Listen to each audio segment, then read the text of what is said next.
Cinema open ಆಗ್ತಿದ್ದಂಗೆನೆ ಒಬ್ಬ ಮಹಿಳೆ ತನ್ನ ಕೆಲಸ ಮುಗಿಸಿಕೊಂಡು ತನ್ನ ಮನೆಗೆ ಬರುತ್ತಾಳೆ. ಬಂದು ಸೀದಾ ಮನೆಯೊಳಗೆ ಹೋಗಬೇಕು ಅಂತ ತನ್ನ ಮನೆಯ ಕಾಲಿಂಗ್ ಬೆಲ್ ನ ಪ್ರೆಸ್ ಮಾಡ್ತಾಳೆ. ಆದ್ರೆ ಬಾಗಿಲು ಹೆಂಗೋ ಓಪನ್ ಆಗಿ ಒಳಗೆ ಬಂದು ತನ್ನ ಗಂಡನ್ನ ಹೋಗುತ್ತಾಳೆ.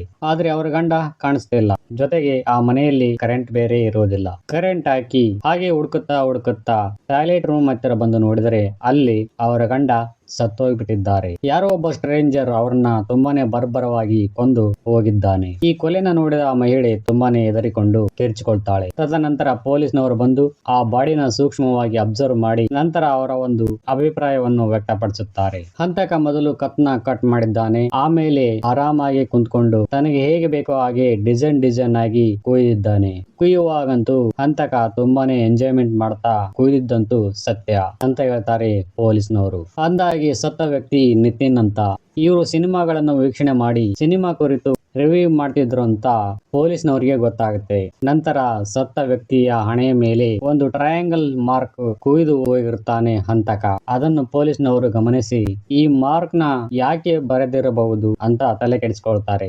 ನಂತರ ಸೀನ್ ಚಿತ್ರದ ಹೀರೋ ಕಡೆ ಶಿಫ್ಟ್ ಆಗುತ್ತೆ. ಇವನೇ ನೋಡ್ರಪ್ಪ ನಮ್ಮ ಚಿತ್ರದ ಹೀರೋ. ಇವನ ಹೆಸರು ಡ್ಯಾನಿ ಅಂತ. ಒಂದು ಹೂವಿನ ಅಂಗಡಿ ಇಟ್ಕೊಂಡು ಜೀವನ ಸಾಗಿಸ್ತಾ ಇದ್ದಾನೆ. ಸದ್ಯಕ್ಕಂತೂ ಏಕಾಂಗಿಯಾಗಿ ಇದ್ದಾನೆ. ಇದಾದ ನಂತರ ಪೊಲೀಸ್ನವರು ನಿತಿನ್ ಹೇಗೆ ಸತ್ತಿರಬಹುದು ಅಂತ ಇನ್ನೊಮ್ಮೆ ಅನಲೈಸ್ ಮಾಡ್ಕೊಳ್ತಾರೆ. ನಿತಿನ್ ಅವರೇ ಬಾಗಿಲು ತೆಗೆದಿದ್ದಾರೆ. ಕಿಲ್ಲರ್ ಒಳಗೆ ಬಂದಿದ್ದಾನೆ. ಸೈಲೆಂಟ್ ಆಗಿ ತನ್ನ ಕೆಲಸ ಮುಗಿಸಿಕೊಂಡು ಇನ್ನೇನು ಹೊರಡಬೇಕು ಅನ್ನೋದ್ರೊಳಗೆ ಅವನ ಹೆಂಡತಿ ಬಂದಿರೋದು ಗೊತ್ತಾಗುತ್ತೆ. ಹಂಗೆ ಹೋಗಿದ್ದಾನೆ. ಇಷ್ಟೇ ಆಗಿರೋದು ಅಲ್ಲಿ ಅಂತ ಊಹೆ ಮಾಡ್ಕೊಳ್ತಾರೆ ಪೊಲೀಸ್ನವರು. ಹಾಗೆ ಅವರ ಮನೆಯಲ್ಲಿ ಒಂದು ಹಳೆಯ ಕಾಲದ ಪೇಪರ್ ಸಿಗುತ್ತೆ. ಆ ಪೇಪರ್ ಸೂಕ್ಷ್ಮವಾಗಿ ಅಬ್ಸರ್ವ್ ಮಾಡಿದ್ರೆ ಅದರೊಳಗೆ ಎಲೆಯ ಚಿತ್ರ ಇರುವ ವಿಷಯ ಗೊತ್ತಾಗುತ್ತೆ. ಈ ಪ್ಯಾಟರ್ನ್ ಎಲ್ಲೋ ನೋಡಿದ ನೆನಪು ಅಂತ ಹೇಳ್ತಾರೆ ಪೊಲೀಸ್ನವರು. ಕಟ್ ಮಾಡಿದ್ರೆ ಸೀನ್ ನಿತಿನ್ ಅವರ ಅಂತಿಮ ಸಂಸ್ಕಾರ ನಡೆಯುತ್ತಿರುತ್ತೆ. ಅಲ್ಲಿಗೆ ನಮ್ಮ ಚಿತ್ರದ ನಾಯಕಿಯಾದ ಹೀರೋಯಿನ್ ಬರ್ತಾರೆ. ಇವ್ರ ಹೆಸರು ನೀಲಾ ಅಂತ.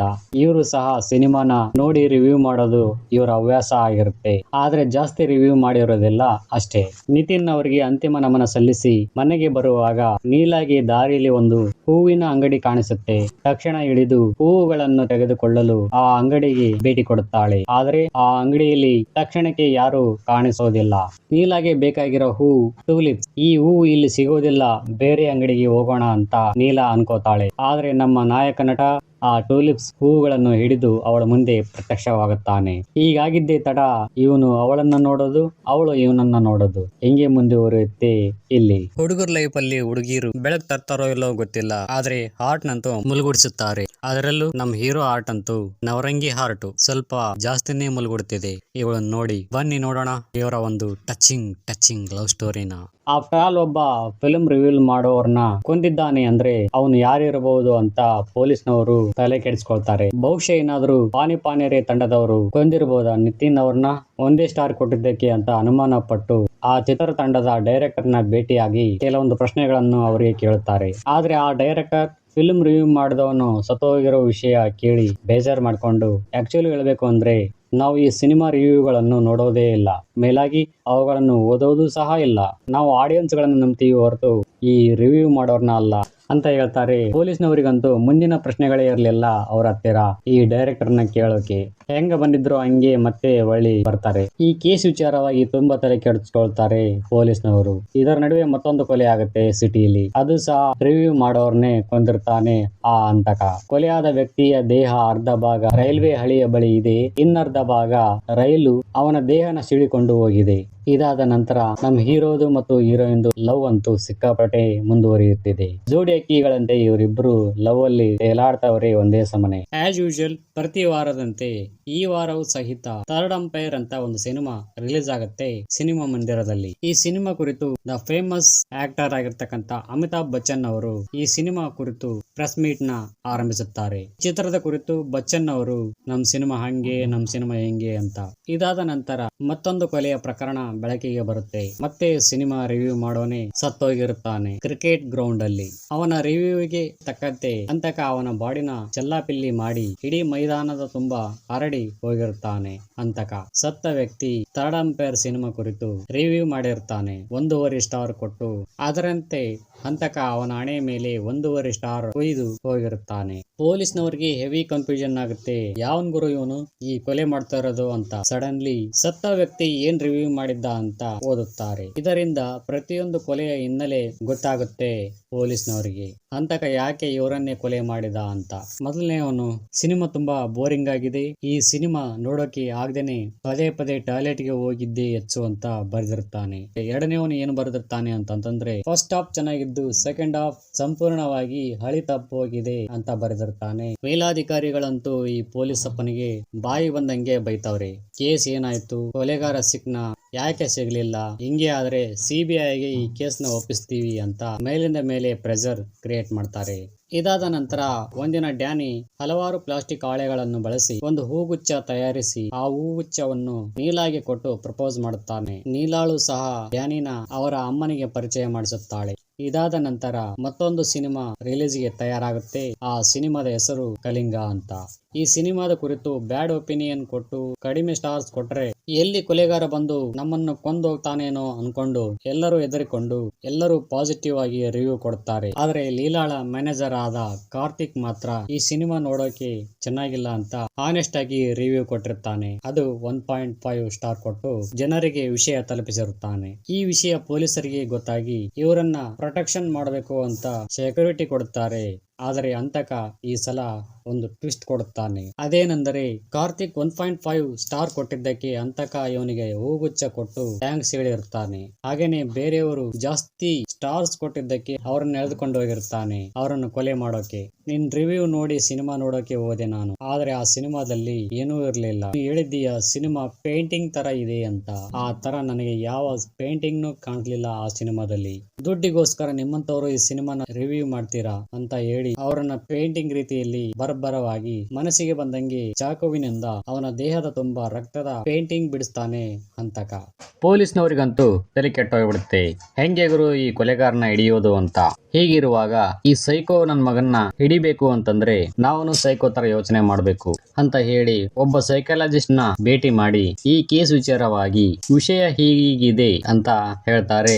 ಆ ಸೈಕಾಲಜಿಸ್ಟ್ ಗೆ ಕೂಲಂಕುಷವಾಗಿ ವಿಚಾರನ ತಿಳ್ಕೊಂಡು ಆ ಸೈಕಾಲಜಿಸ್ಟ್ ಹೇಳ್ತಾರೆ, ಮೋಸ್ಟ್ಲಿ ಕೊಲೆಗಾರ ಹುಡುಗ ಇರಬಹುದು, ಹುಡುಗಿ ಆಗಿರೋಕೆಂತೂ ಸಾಧ್ಯನೇ ಇಲ್ಲ.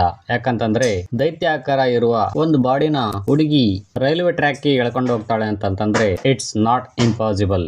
ಹಾಗೇನೆ ಯಾರೇ ಹುಡುಗಿ ಆಗಿರ್ಲಿ ಒಬ್ಬ ಗಂಡಸಿನ ಸೆನ್ಸಿಟಿವ್ ಪಾರ್ಟ್ ನ ಅಷ್ಟಾಗಿ ನೋಡೋಕೆ ಇಷ್ಟಪಡೋದಿಲ್ಲ.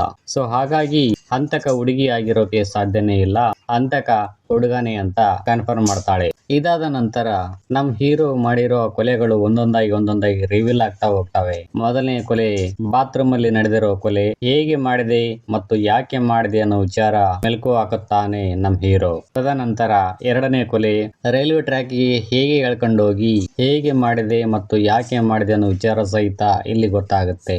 ಅದೇ ರೀತಿಯಾಗಿ ಮೂರನೇ ಕೊಲೆ ಕ್ರಿಕೆಟ್ ಗ್ರೌಂಡ್ ಅಲ್ಲಿ ಯಾವ ಒಂದು ವಿಚಾರಕ್ಕೋಸ್ಕರ ಆ ಒಂದು ಕೊಲೆ ಮಾಡಿದೆ ಅನ್ನೋ ವಿಚಾರನ ಒಂದೊಂದಾಗಿ ಮೆಲುಕು ಹಾಕುತ್ತಾನೆ ನಮ್ಮ ಚಿತ್ರದ ಹೀರೋ. ನಾನಂತೂ ಅನ್ಕೊಂಡಿರಲಿಲ್ಲ ಗುರು ಇವನೇ ಕೊಲೆಗಾರ ಆಗಿರ್ಬೋದು ಅಂತ.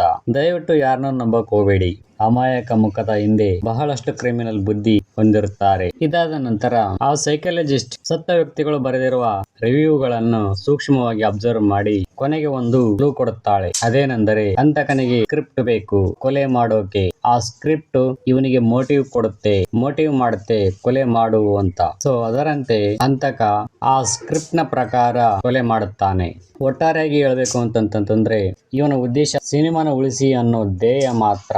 ಬಹುಶಃ ಹಂತಕ ಈ ಸಿನಿಮಾ ಇಂಡಸ್ಟ್ರಿಗೆ ಸೇರಿದವನು ಇರಬೇಕು. 10 ವರ್ಷಗಳಿಂದ ಯಾವ ಸಿನಿಮಾ ಪ್ರೇಕ್ಷಕರ ರಿವ್ಯೂಗೆ ಒಳಪಟ್ಟು ಟೀಕೆಗೆ ಬಲಿಯಾಗಿ ಫ್ಲಾಪ್ ಆದ ಸಿನಿಮಾ ಯಾವುದು ಅಂತ ಹುಡುಕಿದ್ರೆ ಬಹುಶಃ ಹಂತಕ ನಮಗೆ ಸಿಗಬಹುದು ಅಂತ ಆ ಸೈಕಾಲಜಿಸ್ಟ್ ಹೇಳ್ತಾಳೆ. ಸರಿ ಅನ್ಕೊಂಡು ಈ ವಿಚಾರನ ಕಾರ್ತಿಕ್ ಬಳಿ ಕೇಳ್ತಾರೆ. ಇದು ತುಂಬಾ ಕಷ್ಟ ಆಗತ್ತೆ ಸರ್ ಅಂತ ಹೇಳ್ತಾನೆ ಈ ಕಾರ್ತಿಕ್.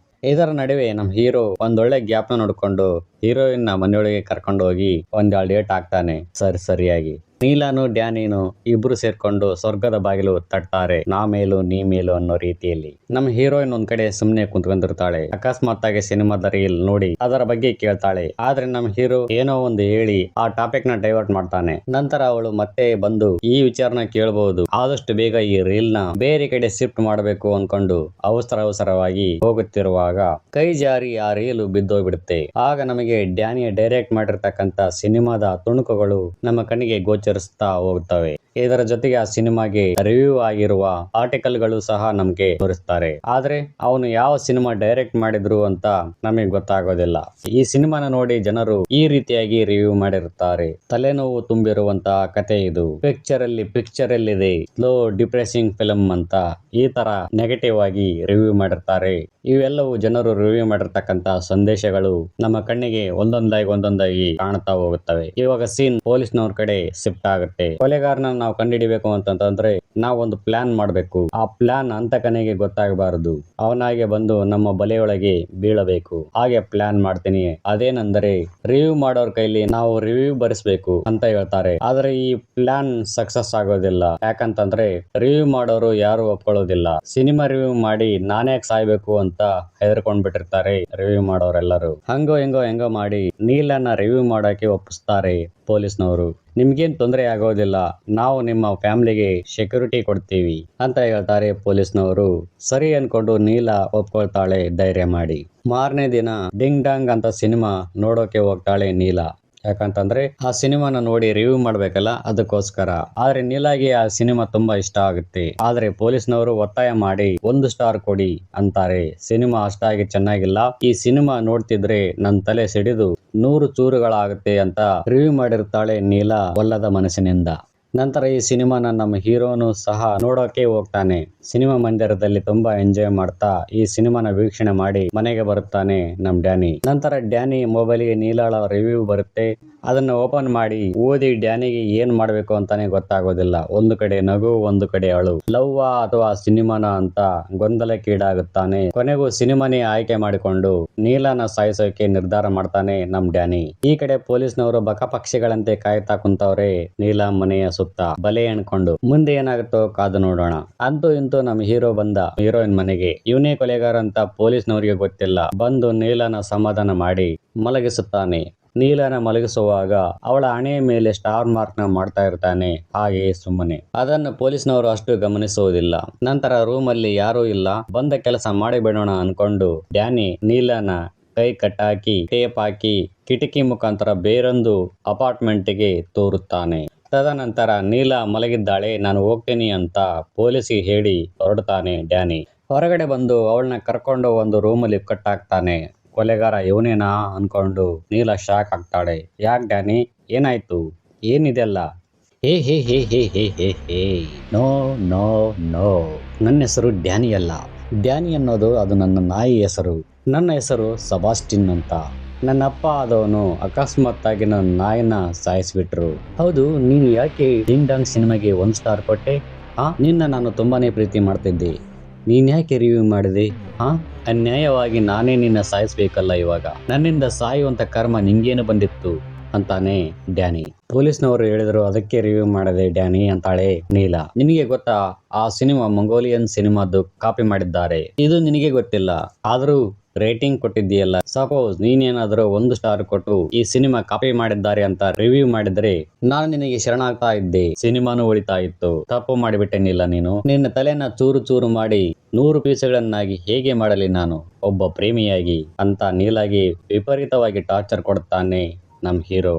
ಅಲ್ಲ ನಮ್ ವಿಲನ್. ಈ ಕಡೆ ಪೊಲೀಸ್ನವ್ರಿಗೆ ಏನೋ ಅನುಮಾನ ಬಂದು ನೀಲನ ನೋಡ್ತಾರೆ. ಆದ್ರೆ ಅಲ್ಲಿ ನೀಲ ಇರೋದಿಲ್ಲ. ಆಗ ಪೊಲೀಸ್ಗೆ ಕನ್ಫರ್ಮ್ ಆಗುತ್ತೆ ಡ್ಯಾನಿನೇ ನಿಜವಾದ ಹಂತಕ ಅಂತ. ಸಡನ್ಲಿ ಅವರು ಇರೋ ಕಡೆ ಬರ್ತಾರೆ ಪೊಲೀಸ್ನವರು. ಡ್ಯಾನಿ ಇನ್ನೇನು ನೀಲನ ಸಾಯಿಸ್ಬೇಕು ಅನ್ನೋದ್ರೊಳಗೆ ಪೊಲೀಸ್ನವರು ಡ್ಯಾನಿಗೆ ಶೂಟ್ ಮಾಡ್ತಾರೆ. ಡ್ಯಾನಿ ಬಿದ್ದೋಗ್ತಾನೆ. ಇದಾದ ನಂತರ ಪೊಲೀಸ್ನವ್ರಿಗೆ ಡ್ಯಾನಿ ಡೈರೆಕ್ಟ್ ಮಾಡಿರ್ತಕ್ಕಂಥ ಸಿನಿಮಾದ ರೈಲ್ ಸಿಗುತ್ತೆ. ಆ ಸಿನಿಮಾನ ಎಲ್ಲರೂ ನೋಡ್ತಾರೆ. ಆ ಸಿನಿಮಾದ ಹೆಸರೇ ಚುಪ್ ಅಂತ. ಡ್ಯಾನಿಯ ಜೀವನ ಚರಿತ್ರೆ ಆಧಾರಿತ ಸಿನಿಮಾ ಇದಾಗಿರುತ್ತೆ. ಡ್ಯಾನಿಯ ಚಿಕ್ಕ ವಯಸ್ಸಿನಲ್ಲಿ ಅನುಭವಿಸಿರ್ತಕ್ಕಂಥ ನೋವುಗಳು, ತಂದೆಯ ವಿಕೃತ ನಡವಳಿಕೆಗಳು, ತಾಯಿಯ ವಾತ್ಸಲ್ಯ ಇವೆಲ್ಲವೂ ಆ ಚಿತ್ರದಲ್ಲಿ ಮೂಡಿ ಬಂದಿರುತ್ತವೆ. ಕಾಲ ಕಳೆದಂತೆ ಗುರುದತ್ ಅವರ ಸಿನಿಮಾಗಳನ್ನು ನೋಡುತ್ತಾ ಡ್ಯಾನಿ ಮುಂದೆ ನಾನು ಸಹ ಡೈರೆಕ್ಟರ್ ಆಗಬೇಕು ಅಂತ ಕನಸು ಕಾಣ್ತಾನೆ. ಆದ್ರೆ ಅವನ ತಂದೆ ಇರೋವರೆಗೂ ಅದು ಸಾಧ್ಯ ಆಗೋದಿಲ್ಲ ಅಂತ ಮನವರಿಕೆ ಆಗುತ್ತೆ ಸಬಾಸ್ಟಿನ್ಗೆ. ಅವರ ಅಪ್ಪನ ಒಂದು ಕಡೆ ಕೋಣೆಯಲ್ಲಿ ಕೂಡಿ ಹಾಕುತ್ತಾನೆ. ಹೀಗಿರುವಾಗ ಮುಂದೊಂದು ದಿನ ಅವರ ಅಪ್ಪ ಮತ್ತು ಅವರಮ್ಮ ಇಬ್ಬರು ಸತ್ತೋಗುತ್ತಾರೆ. ಇವನ ಜೀವನದಲ್ಲಿ ನಡೆದಿರುವ ಘಟನೆಗಳನ್ನೇ ಆಧಾರವಾಗಿಟ್ಟುಕೊಂಡು ಈ ಸಬಾಸ್ಟಿನ್ ಒಂದು ಸಿನಿಮಾ ಮಾಡ್ತಾನೆ. ಆದರೆ ಆ ಸಿನಿಮಾ ರಿವ್ಯೂ ಮಾಡೋರೆಲ್ಲರೂ ಪಾಸಿಟಿವ್ ರಿವ್ಯೂ ಮಾಡ್ದೇನೆ ನೆಗೆಟಿವ್ ರಿವ್ಯೂ ಮಾಡಿರುತ್ತಾರೆ. ಸಬಾಸ್ಟಿಯನ್ ದುಡ್ಡು ಕೊಟ್ಟಿಲ್ಲ ಅಂತ ಎಲ್ಲರೂ ಸೇರ್ಕೊಂಡು ನೆಗೆಟಿವ್ ಆಗಿ ಈ ಸಿನಿಮಾನ ವಿಮರ್ಶೆ ಮಾಡಿರುತ್ತಾರೆ. ಇವ್ರು ಹೀಗೆಲ್ಲ ಮಾಡಿದ್ದಕ್ಕೆ ಆ ಸಿನಿಮಾ ಫ್ಲಾಪ್ ಆಗಿರುತ್ತೆ. ಅಂದಿನಿಂದ ಸಬಾಸ್ಟಿಯನ್ಗೆ ನನ್ನ ಸಿನಿಮಾಕ್ಕೆ ಆದ ಅನ್ಯಾಯ ಬೇರೆ ಯಾವ ಸಿನಿಮಾಕ್ಕೂ ಆಗಬಾರದು ಅಂತ ಡಿಸೈಡ್ ಮಾಡಿ ಸೀರಿಯಲ್ ಕಿಲ್ಲರ್ ಆಗಿ ಬದಲಾಗಿರುತ್ತಾನೆ. ಕೆಟ್ಟದಾಗಿ ಆಮೇಲೆ ಬೇಕಾಬಿಟ್ಟಿ ರಿವ್ಯೂ ಮಾಡೋರ್ನೆಲ್ಲ ಕೊಲೆ ಮಾಡ್ತಾ ಬಂದಿರುತ್ತಾನೆ ಈ ಸಬಾಸ್ಟಿಯನ್. ಇದರೊಂದಿಗೆ ಈ ಕತೆ ಇಲ್ಲಿಗೆ ಎಂಡ್ ಆಗುತ್ತೆ. ಲೈಕ್ ಮತ್ತೆ ಸ್ಯಾಕ್ರಿಫೈಸ್ ಮಾಡ್ಕೊಳ್ಳಿ. ಸ್ಯಾಕ್ರಿಫೈಸ್ ಅಲ್ಲ ಮತ್ತೆ ಸಬ್ಸ್ಕ್ರೈಬ್ ಇದೇನೋ ಮಾಡ್ಕೊಳ್ಳಿ.